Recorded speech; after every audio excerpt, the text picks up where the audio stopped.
Hi, I'm Murray. You're on location with Murray and Jeff, the director behind the camera. We are grateful and stoked to hear Erica's story. She has quite the story.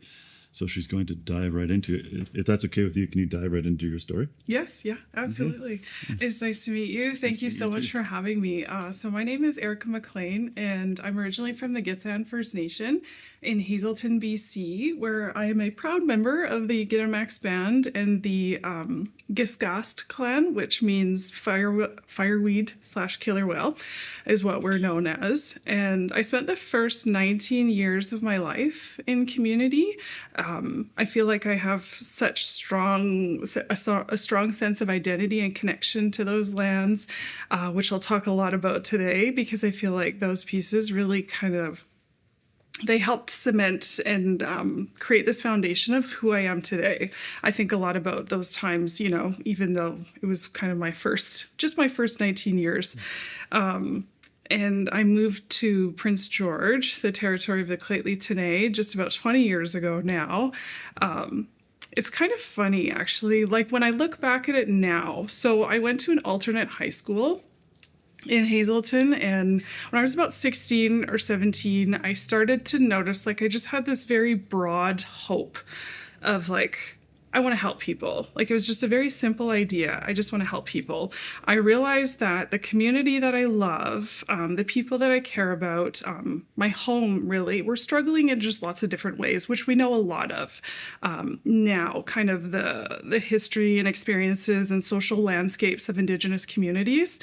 And ultimately, I landed here. I was accepted into a social service program at the College of New Caledonia, which kind of started this whole path. And it's just like, it's been an incredible experience. I love CNC, their model, kind of how they have created this little metropolis of learning in the north, and in lots of northern communities, which was really cool.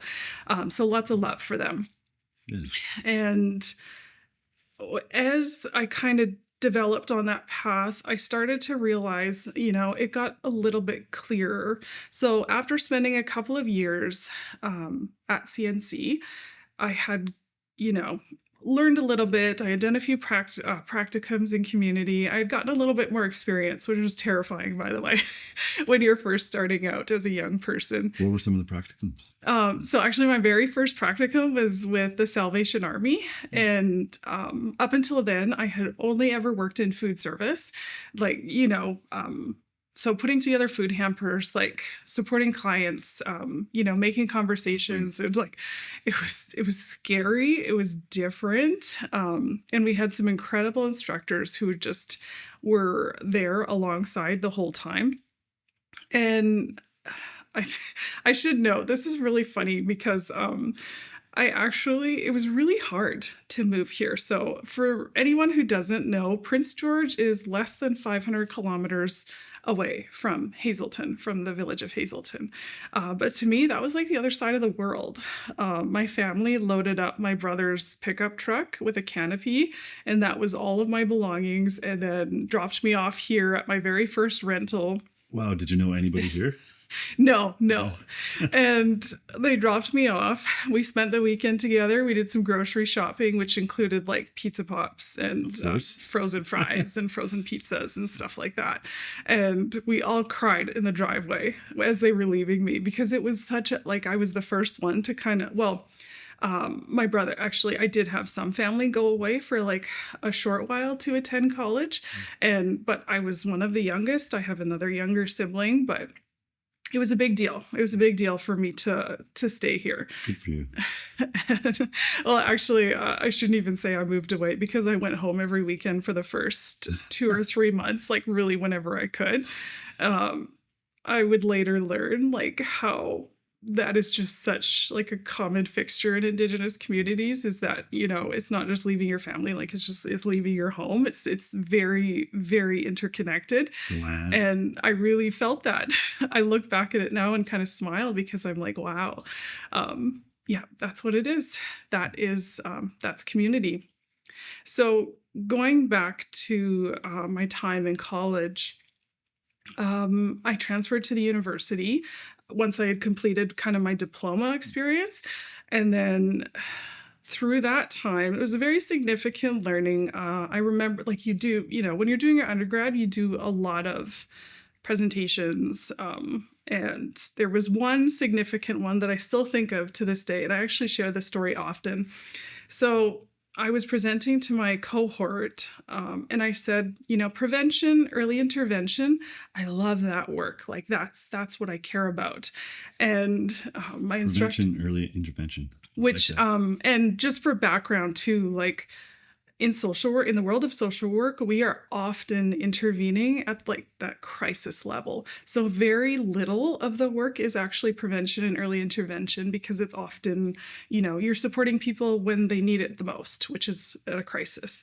And I remember my instructor saying, "That's great. You know what you want to do, but you'll never work a day in your life."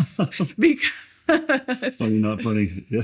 for that reason, though, right? Yeah. For that reason, because that's not necessarily like the world. Most of the work is like here now in crisis, Wow. and that's okay.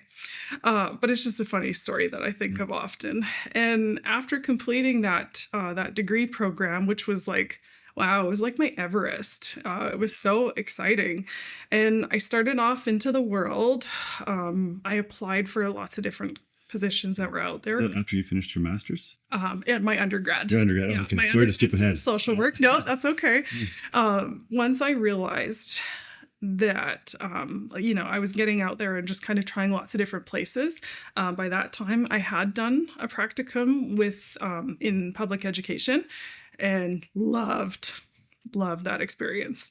So actually pursued work with the local school district, particularly in Indigenous education, and landed a position. I ended up in my first school that fall after graduating, and that kind of set off this like incredible trajectory that kind of like, I feel like, brought me to where I am today. And there's so much more in between, but I truly feel like between me hearing or realizing that I loved prevention and early intervention, and then landing into education, I'm like, wow, Seems like a good fit. this is it. I'd like to get more into the prevention and intervention. Is it physical activity and mind, body, spirit?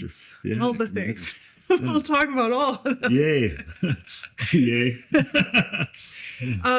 So I got to education, and some of those positions, particularly like as an Indigenous education worker, it's a lot of that. It's very broad with kind of just these big common goals like build connections between families and schools, build connections between students and their community. All of these very broad ideas that were like, hey, you know what?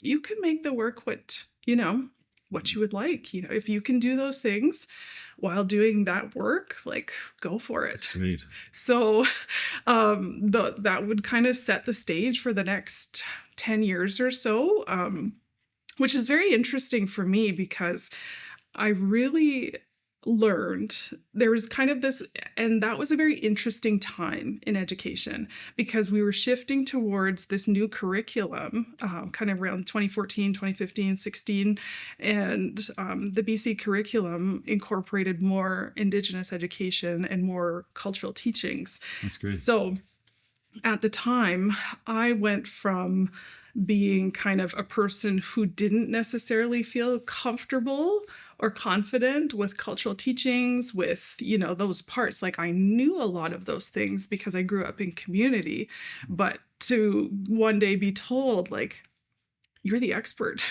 is something total, like, it was just such a paradigm shift for myself. And I can assume like a lot of Indigenous folks, but it really kind of set that stage for, wow, okay, To be proud of. we can really, yes, yeah, and we can really have like ownership over this, and embark down this path of like learning and just embracing that, all of this cultural knowledge that I have inherently is, it's helpful, it's valued here, which was very exciting. And I did that work for probably 2 years, and then another opportunity came up. So having a social work background, there was actually other positions that were available, which was a community school coordinator, which was unheard of at the time. There was a very small amount of them in schools in our local community. I would say probably right now there may be 8 or 9 across many different high schools. There's usually one every school. But I decided to apply for this position.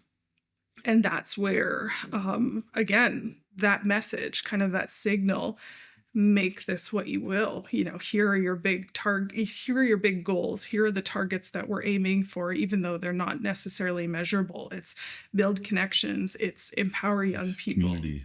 And, the ways of which you get there, like, by all means. So I can share lots of different stories about how I kind of started down that path. So you got that job. Yeah. Sounds like the perfect fit for you. Oh, and there's this amazing group of people who kind of, supported me in coming into this world. And they're like, hey, here's what we've done so far. Here's what you can do. Make it your own. It's amazing. And I should share too, I have a mentor who is at this time was my very first principal, and still to this day is a mentor of mine. But again, constantly sharing, reaffirming that narrative that, like, you know what, you've got the tools, like, make it your own. So hearing that, having that support, it was like, I'm looking back now and I'm realizing, like, wow, okay, this is how I got here. It wasn't necessarily by anything that I've done, really. It's just having lots of, like, those little signals from community, from, important people along the way who are sharing that message, like, yeah, you could do this. They believed in you and you believed in yourself, and you kept on going. Yeah. So starting in that world, oh man, it was so much fun. Like, I look back at that now and it was so much fun. And actually I realize now, the work that I'm doing today in this broader context of building a brand, building a business, I still refer to those lessons that I had learned early on in that work of being a community school coordinator, of working in education, all of those things. Towards the end of that 10-year mark, I was starting to feel those little signals that said, okay, this is good, this is great, but I want to do more. I want to reach more. I want to have a broader reach for people. Good for you. And that's when I slowly started to think that maybe perhaps I could shift and pivot away from education, which was really difficult because making so many beautiful connections. There are so many incredible educators out there that it was a very tough world to leave. And it was a very difficult decision, but also at the same time realizing that it was something that I needed to do. You felt the pull? Yeah. So once I talked to my family, once I had the support of my family, I kind of started talking to my my education family and said, okay, this is what I'm doing. This is, I think it's time that I need to shift away. And that was happening at it was a very difficult time in education, I would say, for a lot of different reasons.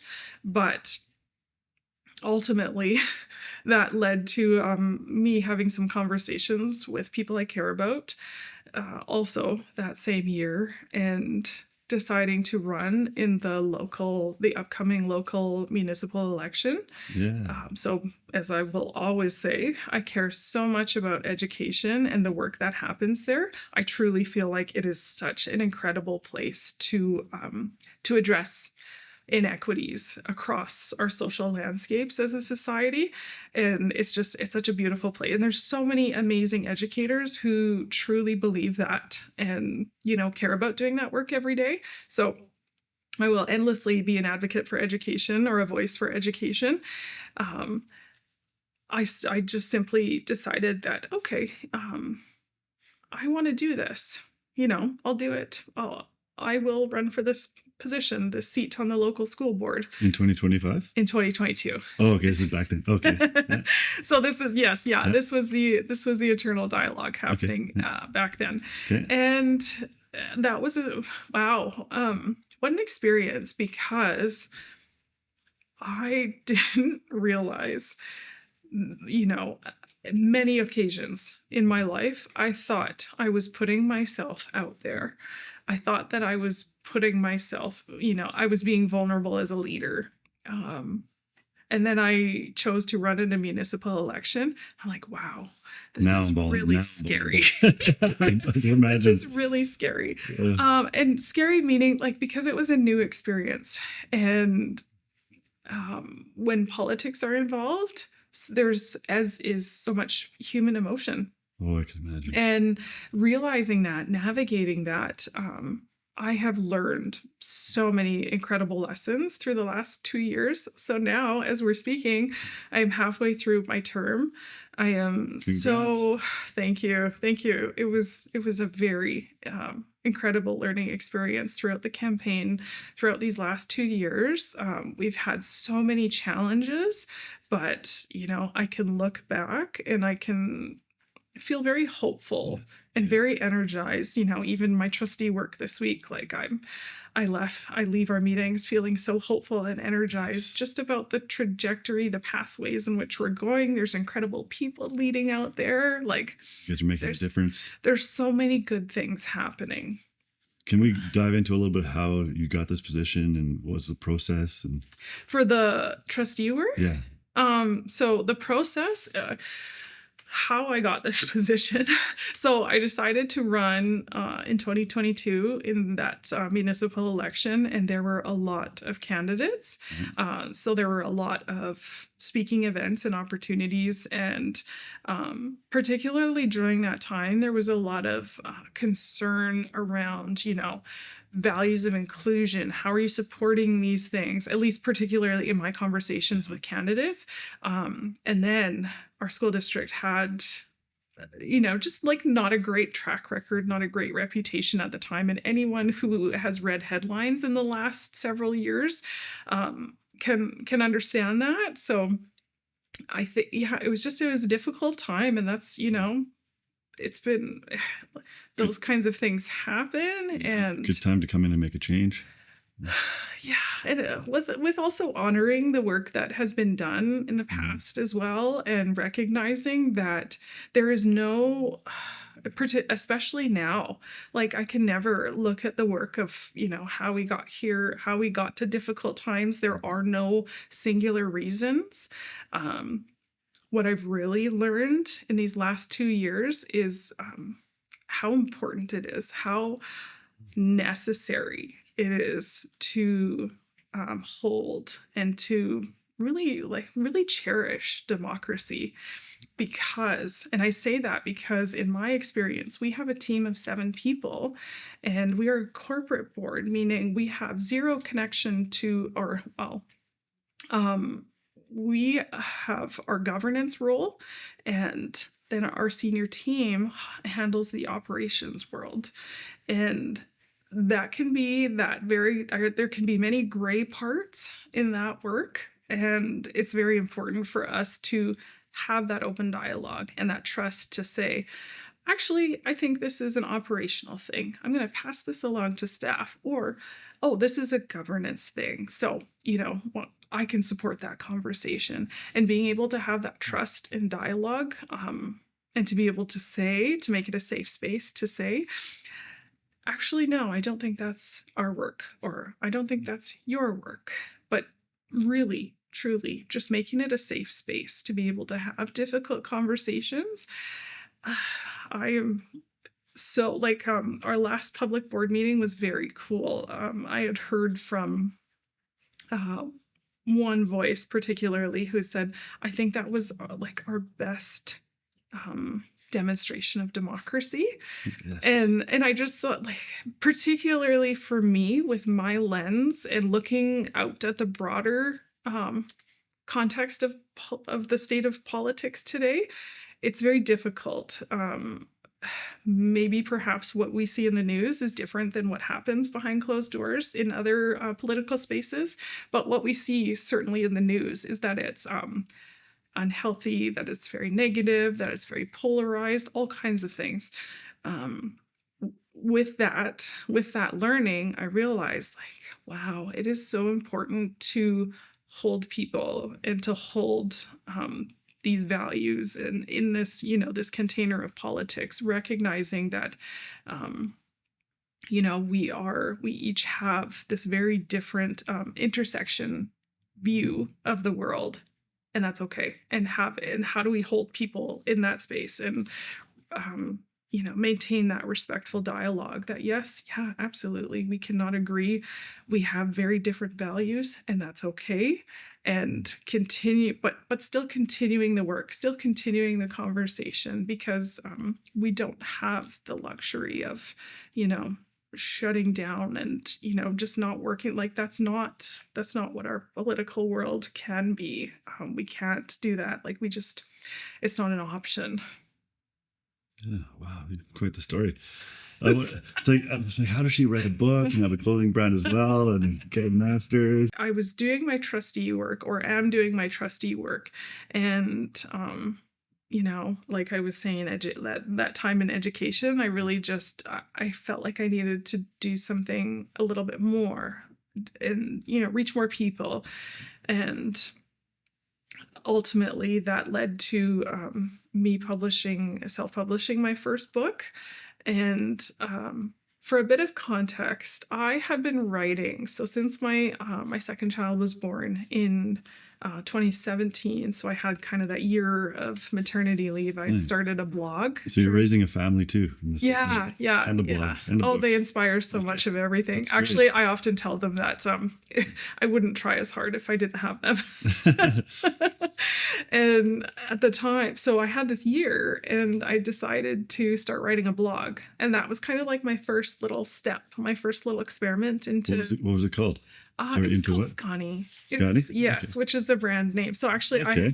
I had a website, never developed this massive following or anything. I had maybe a few subscribers, but I just had this one goal, and that was to write every week, to publish every week. And I would write about a 500-word blog, lots of different things, lots of different topics. So it's all kind of coming together at this particular time around, 2020, 2021, 2022. And I'm starting to feel all of these signals and just kind of this natural movement towards something else. And like I mentioned, I've decided to move on from education and pursue something else. And in that year, I put together so many blog pieces that I was proud of, ideas that I really liked, and I put it together. And my goal was just to have 50,000 words. And I did. And it was terrible. It was so bad. You're just so hard on yourself, I'm assuming. It was so, I was looking, and I read it, and I'm like, this is garbage. So, so I don't believe that, but. So I spent a year kind of rewriting it. And that was oh man. And that was great. I'm so glad that I did that. Wow. Because at the end of that year, I had my 50,000-ish words, and the book evolved into 3 parts: love, work, and grow. Never intended for it to happen that way, which is really cool. Work, grow. And I love sharing that, because it wasn't necessarily how I didn't have a plan for what the book was going to be, or what, I just knew that I needed to write it. And I knew that the title needed to be From the Res to the Mountaintop, Becoming Who We're Meant to Be. Okay. And then beyond that, it was okay. I was going to figure it out. So I'm a big fan of, there's some great thinkers and writers out there who will say, work backwards from magic. So I started with the end, and then just kind of, played around with that writing, played around with those ideas. Work backwards from magic. So your ultimate goal, and then you work back. Is that? Pardon me? So your ultimate vision, and then you work back from that? Yeah. Okay. So I knew the title. And that was it. Okay. Just From the Res to the Mountaintops?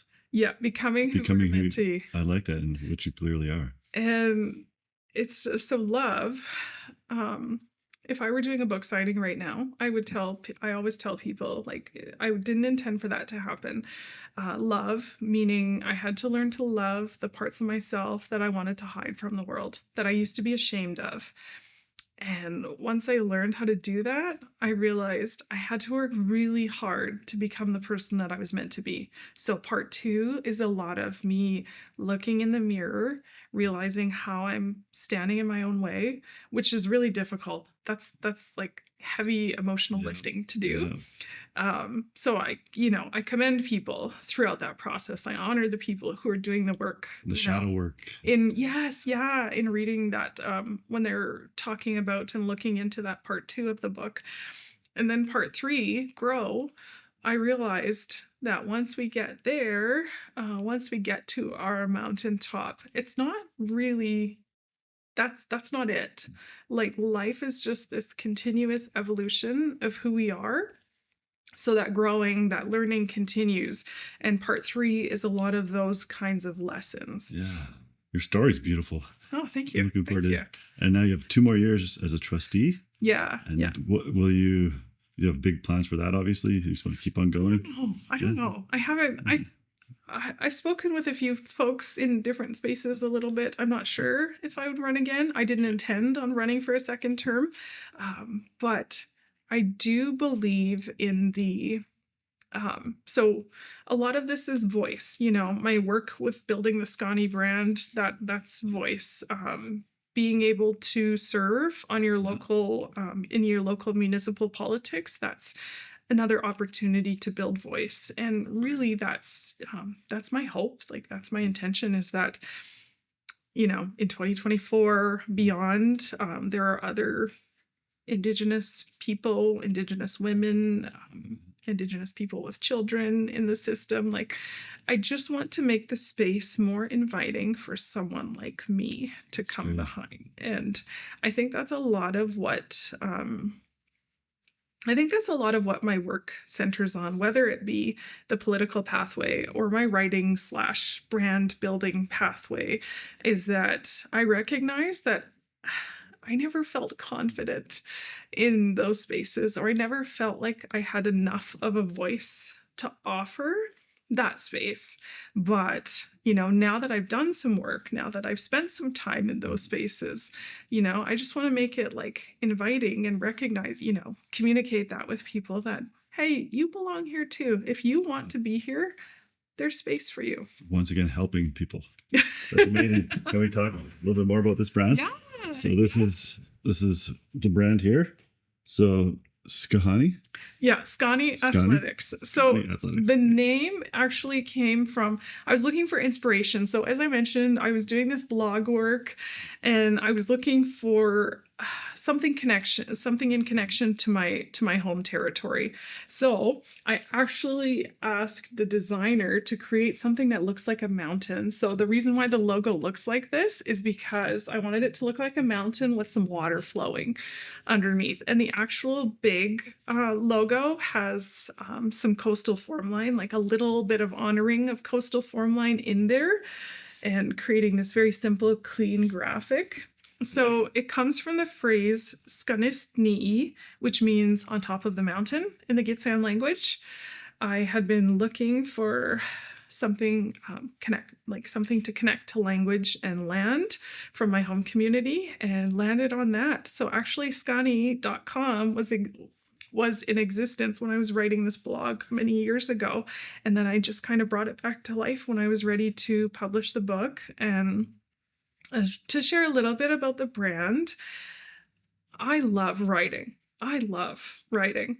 And publishing the book was probably one of the most meaningful experiences of my life, but also recognizing that not everybody loves nonfiction, but I also needed a way to share this messaging of self-mastery, this messaging of strong Indigenous voices. Good. And that's what, and I think I talked a lot about strength training, kind of that process of feeling strong. So athletics clothing is how it all came to be. It's another way for me to share that messaging. Full circle. Mm-hmm. I like it. I love it.